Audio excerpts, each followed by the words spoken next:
चाय बागान से काम की तलाश में लोग अक्सर बाहर जाते हैं। मुंबई, दिल्ली, जम्मू कश्मीर जैसे बड़े शहरों में। मोर बेटी 15 ही जाते खान, लेकिन पता ना खे 2 दिन की 3 दिन में खोजे गेलो। अथी लाइन धुड़ा बेटे पूछलो गोछलो कोनो ऐसा नहीं होला, नहीं पालो। तब मैं और 2 जन के पता कर लो तो 2 जन मोके बता लाई 2-3 दिन में नहीं पालो, नहीं तो डायरेक्ट मनकर घर गेलो तो ठीक के उकर रोशनी कर माए हारे मोके बताला। मोर बेटी लेके बाहर गेला से हला गुला ना करबा, घरे घरे कर बात है के लाइन धुड़ा कर बात है के कह के कहलाई। तो मैं काले उसन चुपे रहबू, मोर तो बेटी जाहे नी, जेकर बेटी जाइल से कर तो दुख होइल नी। हां उमन कर तो घर कर समस्या के बताई के जाहे, मोर मोके तो हमरे के तो नहीं बताए नी, घर में रहे मोके भी नहीं बताए रहे, मोर घर कर परिवार के भी नहीं बताए रहे। भोगवाई के ले गए मोर बेटी के से खान जानो थी कि दिल्ली में जाएगी। सन मोर बेटी जाहे बाहरे, उसने रोशनी के लाने के देवा। इसी तरह अलीपुरद्वार जिले के चाय बागान में रहने वाली एक बेटी जिसका नाम राधा महली है, आज अपने आप पर बीती बातें सुनाएंगी।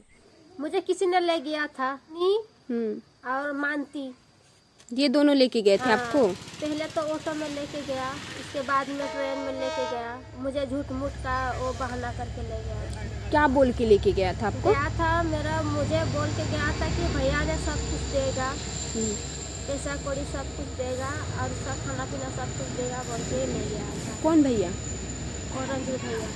कौन है ये? दिल्ली का है। काम में लगवा था तो घर का काम, झाड़ू पोछा और खाना वाना बनाना सब कुछ काम करना। मैंने वहाँ पे 2 हफ्ते काम किया। मुझे घर आने का मन कर रहा था और ऐसे भी मेरा कमीशन खा रहा था वो लोग, खा भी दिया। कौन खाया था कमीशन? रोशनी और मानती। कितना कमीशन खाया? 40,000। किस बात का कमीशन था ये?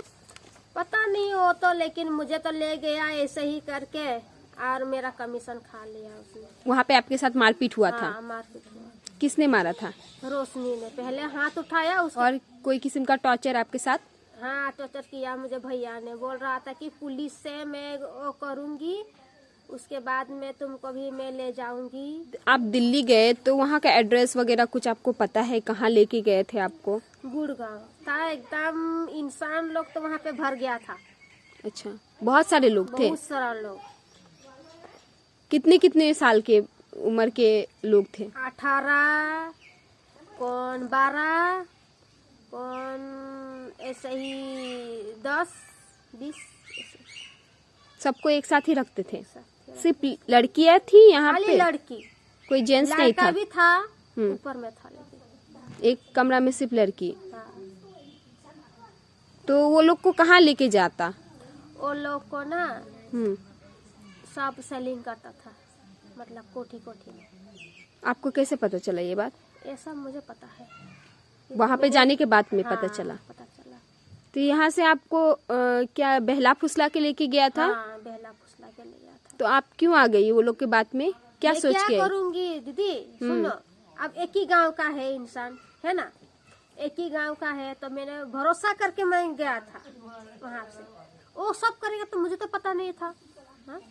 तो वहाँ से जाके उसने मेरा कमीशन खाया। ने मदद किया? इंजीनियर से मदद किया। और आपका घर परिवार? वो भी मदद किया। तो अभी घर आके आपको कैसा लग रहा है? अच्छा लग रहा है। बहुत अच्छा लग रहा है? खुश हैं आप? और वहाँ थे तो कैसा लग रहा था? बहुत एकदम अजीब सा घुटन सी महसूस हो रहा था, जैसा कि मैं सोच रही थी कि मैं बिल्डिंग से कूदूं। अभी वैसा नहीं लग रहा है? आपको जो देख रहे हैं उन लोगों को क्या संदेश पहुंचाना चाहते हैं? मैं पहुंचाना चाहता हूँ कि मैं अच्छी तरह आई, मुझे खुश लगा, है ना, जैसे हुआ मुझे अच्छी लगा। ऐसे ही मैं और किसी और को ऐसे झूठ मूठ का करके किसी को भेजना नहीं चाहिए और किसी को भी वो करके नहीं जाना चाहिए। ऐसे ही कहना चाहती हूँ। और ऐसे ही कदम कभी किसी को नहीं उठाना चाहिए, बिना पूछ के, बिना वो कर। 29 साल की राधा चाय बागान में रहती थी अपने माँ और भाई बहन के साथ। कहने को तो उनकी शादी हो चुकी है और एक 5 साल का बच्चा भी है, मगर कुछ कारण से जून 2020 से अपने मां के साथ मायके में ही रहती है। कोविड के कारण से परिवार की आर्थिक स्थिति पर बहुत बुरा असर पड़ा था और मां किसी तरह से घर चला रही। इसी हालात को देखते हुए राधा अक्सर टेंशन और डिप्रेशन में रहने लगी और अपने मन की बात किससे करती। इसी तरह एक शादीशुदा महिला का जीवन बहुत मुश्किल होता है। जनवरी 2021 राधा की मुलाकात रोशनी से होती है। रोशनी सालों पहले दिल्ली गई थी और अभी दिल्ली में वो काम करती है और अभी घर वापस आई थी। एक दूसरे से बातचीत कर काफी घुल मिल गए दोनों और एक अच्छी फ्रेंडशिप हो गई थी दोनों में। उनका रहन सहन पहनावा राधा को बहुत प्रभावित कर रहा था और दिल्ली की चकाचौंध के बारे में वो बहुत बातें करती थी, मानो कि दिल्ली एक स्वर्ग है। एक ही चाय बागान से होने से भरोसा बहुत जल्दी जीत लिया गया था और दोनों 13 जनवरी 2022 को दिल्ली के लिए रवाना हो गए।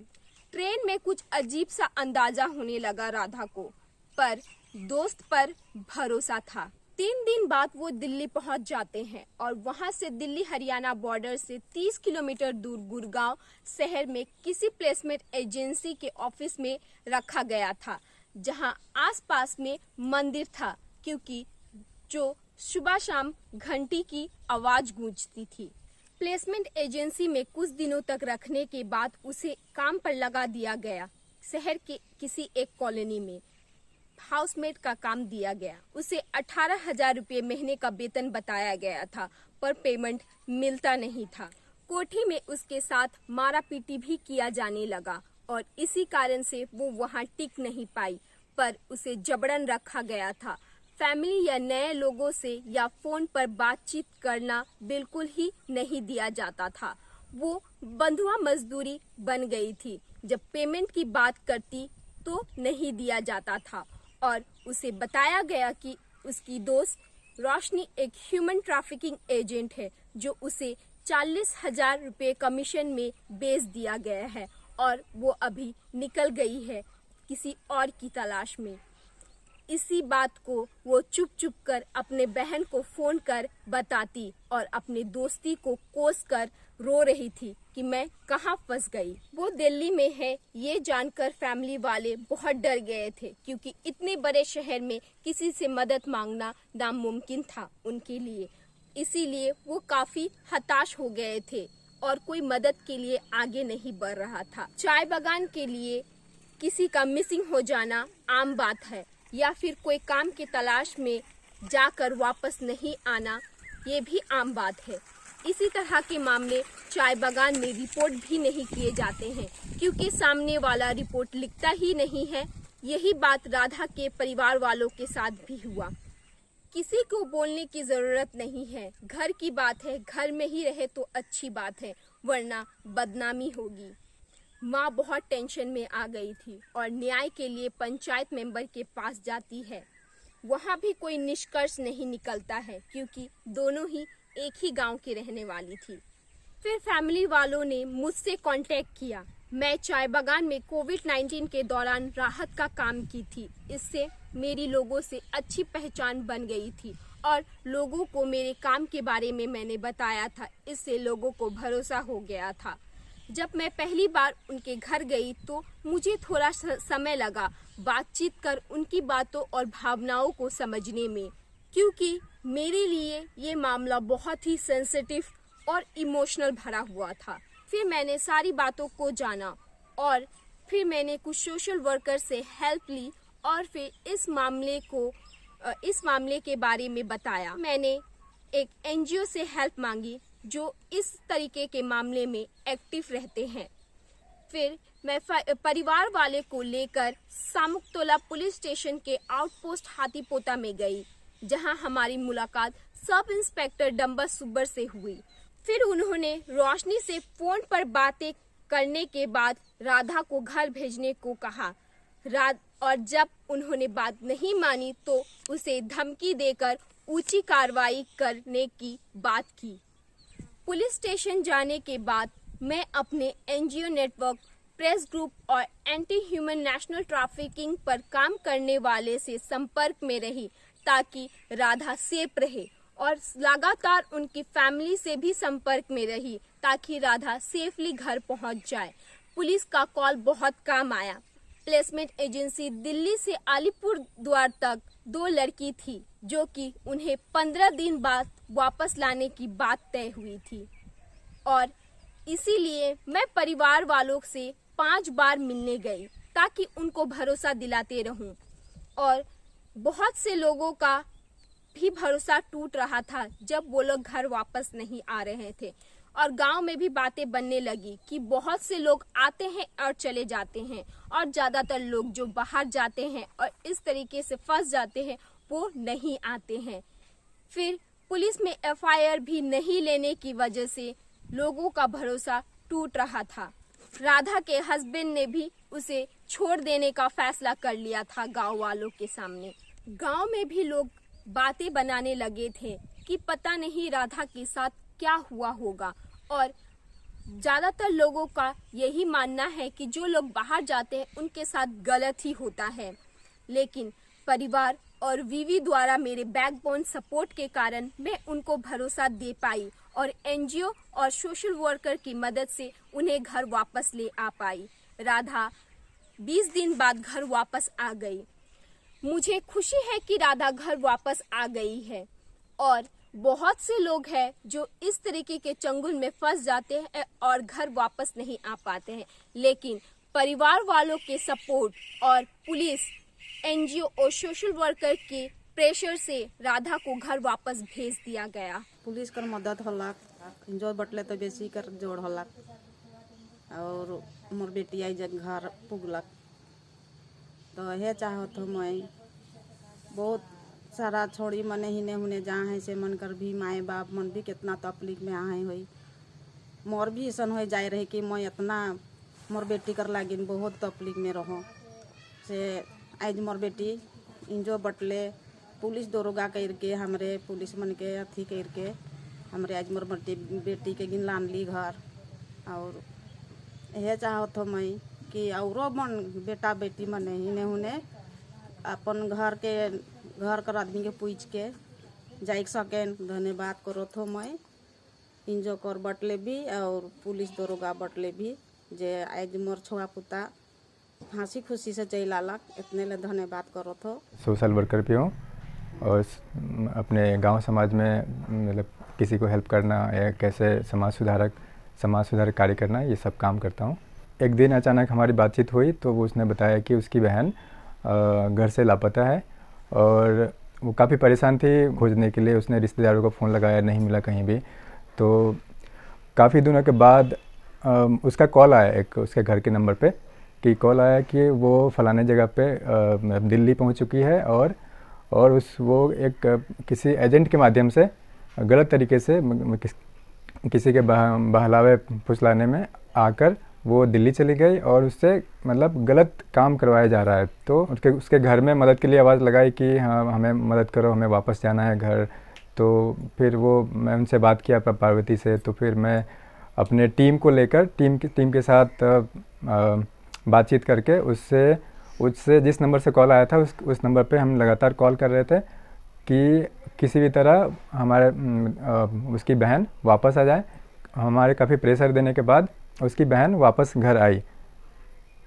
तो आपने पुलिस का सहारा लिया या नहीं? हम गए थे पुलिस थाने में कंप्लेन करने के लिए बट हमारी कंप्लेन नहीं ली किसी भी थाने में और वो काफ़ी हल्के में ऐसे केस को हल्के में लेते हैं और छानबीन नहीं करते हैं। मैसेज ये देना चाहते हैं कि आप किसी के भी बहलावे फुसलावे में ना आए, अपनी सूझबूझ से काम लें और किसी भी प्रलोभन का शिकार ना बने और हमेशा संगठन में रहें। और अगर किसी भी ऐसी चीज़ की आपको जानकारी मिलती है तो आप हमें अवश्य बताएं और हम यथासंभव आपकी मदद करेंगे। लाइफ में बहुत से ऐसे चैलेंजेस आते हैं। ट्रैफिकिंग के केस में भी मैंने पाया है लोग ज़्यादातर खुलकर बात नहीं करते हैं क्योंकि घर परिवार की बदनामी होगी और हम जिस सोसाइटी में रहते हैं वहाँ एक कॉमन कहना है कि लोग क्या कहेंगे। और मुझे भी बहुत से लोगों ने कहा कि तुम्हें टारगेट किया जा रहा है और तुम फंस रही हो, तुम एक लड़की हो, तुम्हारे साथ कुछ भी गलत हो सकता है।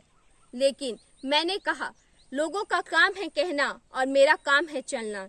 मेरी खुद की परिवार भी डर गई थी क्योंकि लोग अलग अलग तरह के बातें बनाने लगे थे, लेकिन मेरे वीवी द्वारा मेरे बैकबोन के सपोर्ट पर मुझे बहुत भरोसा था, इसीलिए मैं इस तरीके के मुद्दे पर काम कर पाई। वीवी में काम कर मैं अपने आप को बहुत सेफ फील करती हूँ क्योंकि मेरे पीछे बहुत से स्टाफ काम करते हैं और हमारा बहुत बड़ा नेटवर्क है, इसीलिए डर नहीं लगता है। और मैं बहुत खुश हूँ कि सब लोगों के प्रयास से राधा घर वापस आ गई है और उसके वापस आने से ही लोगों को जवाब मिल गया है कि एक लड़की बहुत कुछ कर सकती है अगर आप सभी लोगों का सपोर्ट हो तो। अब राधा अपने ससुराल में अपने पति के साथ एक नया जीवन जी रही है और मुझे बहुत अच्छा लगा कि मैं किसी का घर जोड़ पाई हूँ, क्योंकि मैं पर्सनली इस तरीके का काम करते हुए बहुत खुश हूँ क्योंकि बहुत से लोगों का तो घर टूटता है पर मैं एक टूटे हुए घर को जोड़ पाई हूँ। और मैं चाहती हूँ कि इस तरीके से जो भी लोग घर वापस आते हैं रेस्क्यू होकर उन्हें एक नया जीवन मिले और वो भी अपने परिवार के साथ में खुश रहे। अगर आप सभी लोगों को मेरा वीडियो पसंद आए तो वीडियो को लाइक शेयर करें। अगर आपका कोई सवाल या सुझाव हो तो कमेंट बॉक्स में जरूर कमेंट करें। और अभी तक अगर आपने हमारे चैनल को सब्सक्राइब नहीं किया है तो चैनल को सब्सक्राइब करें ताकि आप हमारे नए वीडियोस देखते रहें। मैं पूजा ठाकुर अलीपुरद्वार डिस्ट्रिक्ट से कुमारग्राम ब्लॉक के जयंती चाय बागान से इंडिया अनहट के लिए धन्यवाद।